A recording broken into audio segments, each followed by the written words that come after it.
Hello my dear students. Gayatri Vidya Mandir उच्च माध्यमिक विद्यालय सांचौर जिला जालौर की हमारी ऑनलाइन क्लासेस में आप सभी का एक बार फिर से स्वागत है। प्रिय विद्यार्थियों, आज हम कक्षा 7 की विषय गणित प्रश्न 13.1 के सवाल नंबर 4 से हल करना सीखेंगे।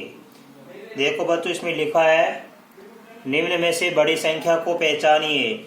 इसका पहला सवाल देखिए बच्चों, इसमें लिखा है 4 की घात 3 या 3 की घात 4 में से। ठीक है, देखो बच्चों कैसे हल करेंगे। इसका मतलब है ये 4 की घात 3 का मान ज्ञात करेंगे। हम 4 को पहले 3 बार लिख के गुणा करेंगे। 4 गुणा 4 गुणा 4, ये 4 को 3 बार लिख दिया। 4 चौक 16, 16 चौक 64 आ गया। राइट, अब हम 3 की घात 4 को हल करेंगे। इसका मतलब है 3 को हम 4 बार लिख के गुणा करेंगे। 3 गुणा 3, 3 गुणा 3। तो देखिए बच्चों, 3 3 9, 9 3 27, 27 3 81। इसका मतलब क्या हुआ, यहाँ पे कौन सी संख्या बढ़ी? 81। तो मैं लिखूंगा इसलिए 81 बड़ी है 64 से। इसलिए ध्यान देना, 81 किसका आंसर है? 3 की घात 4 का। 81 किसका आंसर है? 3 की घात 4 का। इसका मतलब हुआ 3 की घात 4 बड़ी है किससे? 4 की घात 3 से। ये इसका आंसर आएगा। अब देखिए बच्चों, इसका सवाल नंबर 2, इसमें लिखा 5 की घात 3 या 3 की घात 5। इसमें से अपन को पता करना है कौन सी संख्या बड़ी है। देखो बच्चों, वही तरीका, 5 की घात 3 है, इसको हम लिख सकते हैं 5 को 3 बार लिख के गुणा कर लेंगे। 5 गुणा 5 गुणा 5,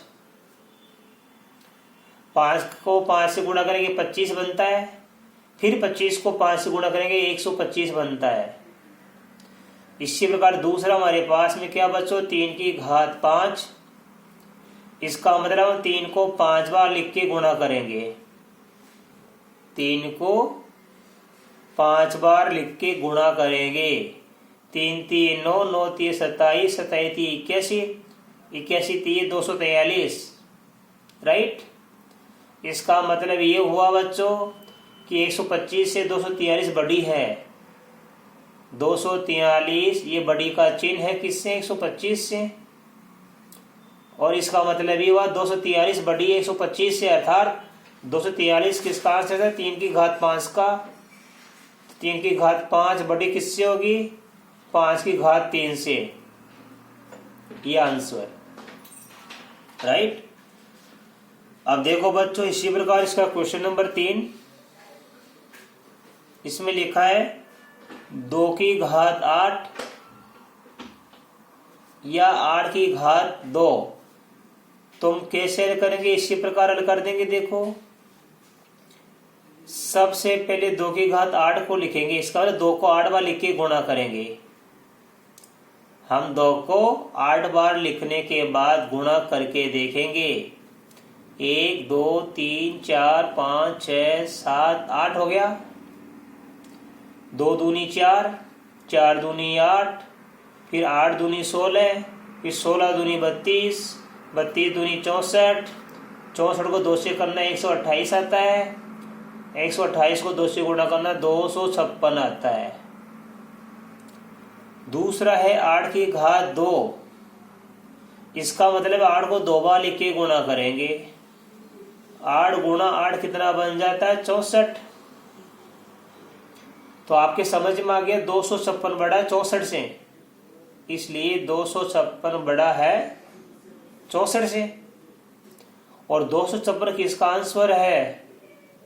2 की घात 8। 2 की घात 8 का है, 2 की घात 8 बड़ी होगी 8 की घात 2 से।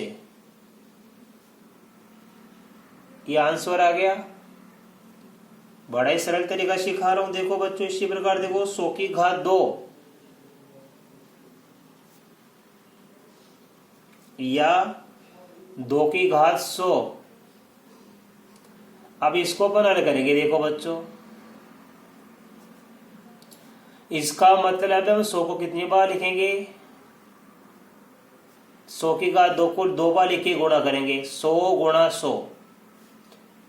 अब 100 को 100 से गुणा करेंगे, 1 2 3 4 तो शून्य आ गई, 1 को 1 से गुणा किया 1 ही आ गया। अब हम किसको हल करेंगे बच्चों, इसी प्रकार 2 की घात 100 है, राइट।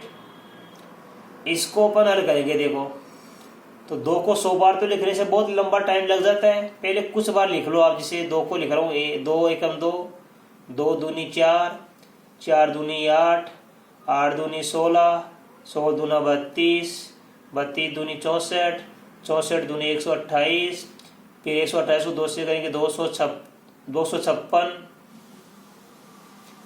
फिर 2 से गुणा करेंगे तो 512, फिर 2 से गुणा करेंगे तो 1024, फिर डबल हो जाएगा 2048, ठीक है।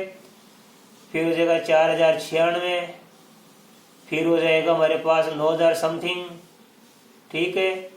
फिर ये आगे हो जाएगा। कहने का मतलब ये ऐसे आगे चलता रहेगा, राइट। तो अब मान लो हम इसको करके देखेंगे, ये आगे तक 2 गुणा 2 गुणा 2 कितनी बार लिख के देखेंगे, 100 बार। तो 100 बार तो बहुत टाइम हो जाता है। हमें क्या छोड़ना है, जहां 10,000 से ज्यादा हो जाएगा वहीं पे हमको छोड़ देना, जिससे हमको मालूम पड़ जाएगा बच्चों। तो हमने इसको लिख लिया, क्योंकि 2 को 100 बार लिखेंगे तो बहुत टाइम लग जाता है। मैंने कुछ बार लिख लिया। इनको गुणा करेंगे, 2 दूनी 4, 4 दूनी 8, 8 दूनी 16, 16 दूना 32, 32 का डबल 64, फिर 2 से गुणा करेंगे तो 128, फिर 2 से गुणा करेंगे 256, फिर 2 से गुणा करेंगे 512, फिर 2 से गुणा करके देंगे 1024, फिर 2 से गुणा करेंगे तो 2048, फिर 2 से गुणा करेंगे तो हो जाएगा 4096, 4096 को 2 से गुणा करेंगे 8192, फिर 2 से गुणा करेंगे तो आ जाएगा 16384। ये गुणा करके मैंने देख लिया बच्चों अभी, ठीक है। आगे करके देखना। इसका मतलब हुआ जब हम 2 को 1 2 3 4 5 6 7 8 9 10 11 12 13 14 बार लिखेंगे तो ही कितना बन जाता है हमारे पास, 16384। जब 2 को हम इतनी बार लिखेंगे 14 बार तो 16384 बन गया। इसका मतलब 2 को हम 100 बार लिखेंगे तो और ज्यादा संख्या बन जाएगी हमारे पास, राइट। इसका मतलब ये हुआ कि 2 की घात 100, 2 की घात 100 बड़ी है 100 की घात 2 से। ये 2 की घात 100, 100 की घात 2 से बड़ी है बच्चों। ये इसका आंसर आ गया, राइट। अब देखो बच्चों, इसके बाद में इसका सवाल नंबर 5, इसमें लिखा 2 की घात 10 या 10 की घात 2। इसकी हमें जांच करनी है कौन संख्या बड़ी है। 2 की घात 10 है, इसका मतलब 2 को हम 10 बार लिख लेंगे, 1 2 3 4 5 6 7 8 9 10, ये 10 बार लिख लिया। 2 दूनी 4, 4 दूनी 8, 8 दूनी 16, 16 दूना 32, 32 दूनी 64, 64 दूनी 128, 128 दूनी कितना होता है 256, 256 दूनी 512, 512 दूनी 1024। इसका गुणा करके देखना है ऐसे। अब लिखा 10 की घात 100, जो भी हमारे पास, ध्यानपूर्वक समझना, ये 10 गुणा 10 कितना बन जाता है हमारे पास में, 100 बन जाता है, राइट। इसका मतलब ये हुआ बच्चों कि 1024 बड़ी है 100 से, 1024 बड़ी है 100 से। इसलिए हमारे पास 2 की घात 10 बड़ी होगी 10 की घात 2 से। ये आंसर आ गया। तो आपको बच्चों अच्छी तरह समझ में आ गया ये सवाल। अब देखो क्वेश्चन नंबर 5। क्वेश्चन नंबर 5 क्या लिखा है, निम्न को अभाज्य गुणनखंडों की घातों के गुणनफल के रूप में लिखो। अभाज्य गुणनखंडों की घातों के गुणनफल के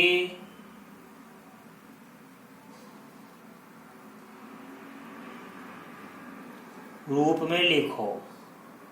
ठीक है, जैसे पहला सवाल हमारे पास में 648। इस 648 का हम अभाज्य गुणनखंड करेंगे, फिर अभाज्य गुणनखंडों की घातों के गुणनफल के रूप में हमको लिखना है बच्चों। इसका अर्थ ये हुआ बच्चों, सबसे पहले हम क्या करेंगे, 648 का हम करेंगे अभाज्य गुणनखंड। 2 का भाग देंगे तो आधा बन जाएगा इसका 324। फिर 2 का भाग देंगे बच्चों, आधा बन जाएगा हमारे पास में 162। फिर 2 का भाग देंगे तो ये आएगा हमारे पास में 81। अब इसमें 3 का भाग जाएगा, 2 का भाग नहीं जाएगा बच्चों, 27 बार। फिर हम 3 का भाग देंगे तो आएगा ये 9 बार। फिर हम 3 का भाग देंगे तो आएगा 3। फिर हम 3 का भाग देंगे तो आएगा 1। राइट, इसका मतलब ये हुआ, देखो बच्चों ये 2 कितने बार आया, 1 2 3, तो हम लिख सकते हैं इसको 2 की घात 3।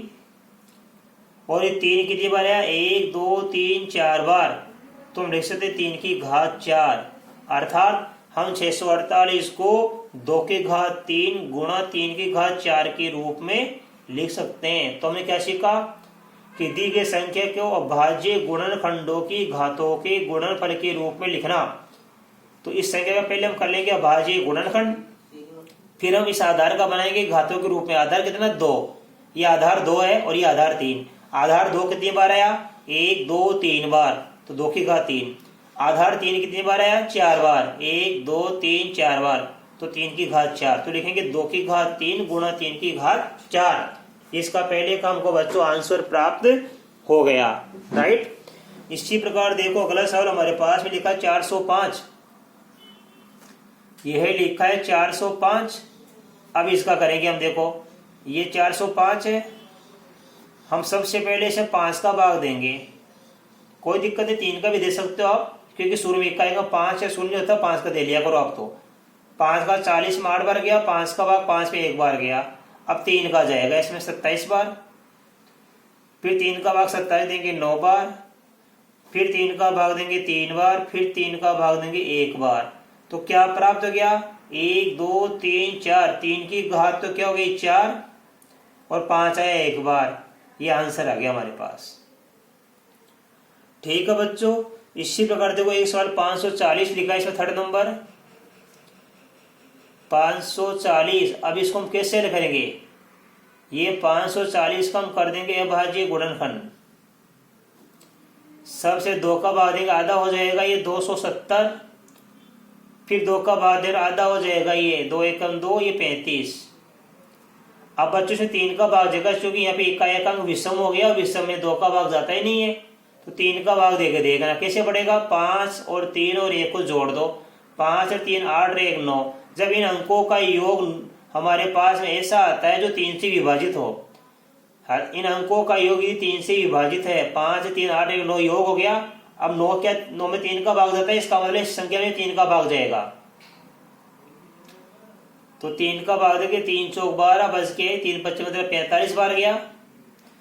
फिर 3 का भाग देंगे 45 में देखना 15 बार जाता है, 15। फिर 3 का भाग जाता है 5 बार, और 5 में 5 का भाग जाता है 1 बार। तो हम क्या ले सकते हैं बच्चों, यहाँ पे देखो 540 हमारी संख्या थी, 2 कितनी बार है, 2 बार, तो लिख सकते हैं 540 को 2 की घात 2। 3 कितनी बार है, 1 2 3, तो हम लिख सकते हैं 3 की घात 3 गुणा 5 की घात 1। 1 खाली 1 बार 2 खाली, तो हम 540 को लिख सकते हैं 2 की घात 2 गुणा 3 की घात 3 गुणा 5 के रूप में हम लिख सकते हैं। अब इसका बच्चों एक सवाल रह गया 4था नंबर का 3600। ये बच्चों मैंने आपको होमवर्क में दिया है एक सवाल करने के लिए स्वयं। जिस प्रकार मैंने आपको ये सवाल बताया, अभाज्य गुणनखंडों की घातों के गुणनफल के रूप में लिखो। इसका अभाज्य गुणनखंड आप स्वयं करना, फिर उसके बाद में आप उनको घातों के गुणनफल के रूप में लिखना सीखना। ठीक है बच्चों, तो आज मैंने बच्चों इस प्रश्नावली का आपको 13.1 का सवाल नंबर 4 और 5 सिखाया, और मैं आशा कर सकता हूं कि आज आपको बताए गए ये दोनों सवाल बड़े अच्छी तरीके से समझ में आए होंगे। आप बच्चों इन सवालों को अपनी नोटबुक में उतारना और इन सवालों की प्रैक्टिस करना। वीडियोस को नियमित रूप से आप देखा करें, जिससे कि आपको गणित के सवाल समझने में आसानी हो। और बच्चों, इस प्रश्नावली के आगे के सवाल मैं आपको कल के वीडियो में सिखाऊंगा। तब तक के लिए धन्यवाद।